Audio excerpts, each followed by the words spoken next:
We'll guide you through how to merge cells in Excel. If you find this guide useful, then please consider subscribing and liking the video. I'm using the web version of Excel, but the steps are very similar in the Excel app.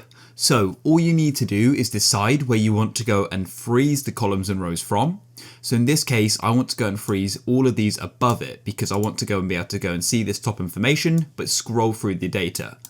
So I'm going to go and select this cell here. And then all you need to do is go to the top and go and select View.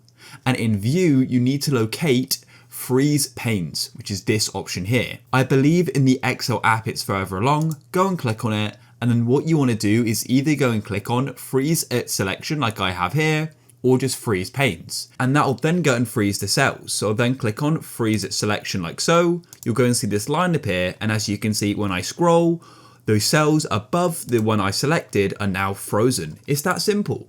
So if you guys found this useful, then please consider subscribing and liking the video.